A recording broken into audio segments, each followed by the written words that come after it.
Tu vois, le coaching, c'est un métier neuf. Il a quoi, une trentaine d'années, 35, tout mouillé. Et dès le début, ça a été un peu le bazar entre justement ces approches-là, plus toutes celles de ceux qui faisaient du conseil, formation, mentoring comme avant et qui ont appelé ça coach, plus les coachs sportifs t'amènent à la médaille. Dans ce bazar aujourd'hui, au bout de cette trentaine d'années pour moi de recherche ou pas, j'ai envie de dénoncer les deux limites. Une forme d'intégrisme, ce que tu as parlé de neutralité absolue, je les appelle les grands ayatollahs du coaching. Le client a toutes les réponses. C'est vrai, et c'est pas vrai, sinon, franchement.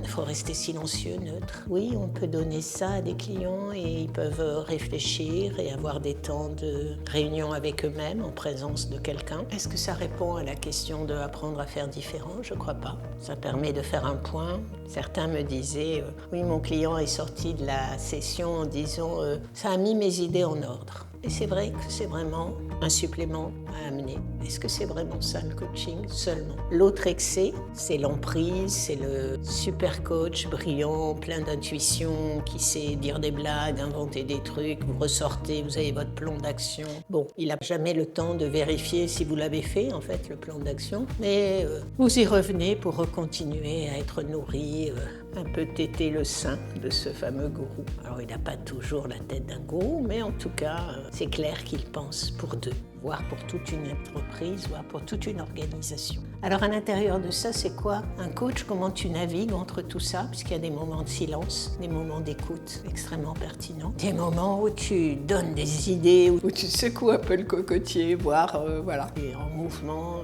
t'écoutes, tout à coup, tu dis, mais pourquoi je parle tant? Ouais, t'es pris dans des trucs. Donc, on travaille les deux côtés pour essayer de trouver cet endroit où c'est juste un moment où ça marche des deux côtés, quoi. Il y a des questions, il y a des réponses, il y a des vraies relations. Il y a des moments où on va dans cet espace méta pour regarder mais qu'est-ce qui se joue entre nous qu'on n'entend pas. Et donc ça permet de sortir des croyances. Et c'est arrivé que certains clients me trouvent extrêmement formidable et me le disent. Puis en fait, ce sont d'excellents clients. Enfin, tu sors de là, tu te dis putain, j'étais bon aujourd'hui, ils prennent des notes. Et en fait, ça m'a pris assez vite pour me dire à ce moment-là, alerte rouge quoi, qu'est-ce qui se passe? Il y a quand même quelque chose qu'il faut comprendre, c'est que le client, il fait un transfert avec nous et surtout, il nous traite comme il traite tout le monde. Il a l'habitude de séduire, d'être dans un peu, tu sais, le serpent qui apprivoise l'autre.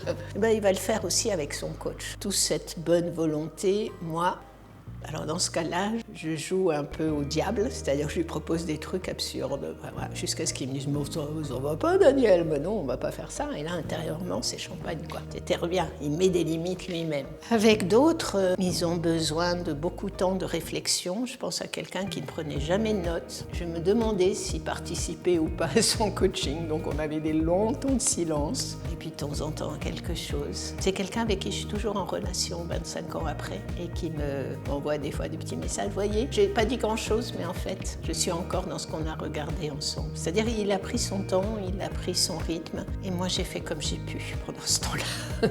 Et je faisais des points réguliers pour savoir qu'est-ce qui se passait. Comme il me disait que ça allait, je lui faisais confiance. Donc voilà, on a quelque chose, c'est pas un métier facile, c'est un métier rock and roll. Des fois ça rock, des fois ça roll. Mais en tout cas, je voulais juste, en ces quelques mots, vous alerter de ne pas tomber dans des croyances rigides sur qu'est-ce que c'est que vraiment le coaching. Nous sommes encore un métier jeune, en train de le chercher. Et c'est parce qu'il y aura du nouveau, de la créativité, quelqu'un qui, grâce à ce que vous avez fait avec lui, que ce soit une équipe ou pas, ont appris à apprendre ensemble, à faire des choses différentes chaque fois que la vie va leur demander. C'est-à-dire que si vous êtes vraiment dans la compréhension du vivant, répéter le vieux, ça peut faire échouer une personne et une organisation. Quand je parle du vieux, j'ai du respect, vu mon âge sur les enfants âgés. Je parle du vieux qui ne sert plus, qui n'est plus revivifié et qu'on peut mettre au compost pour faire naître quelque chose de nouveau.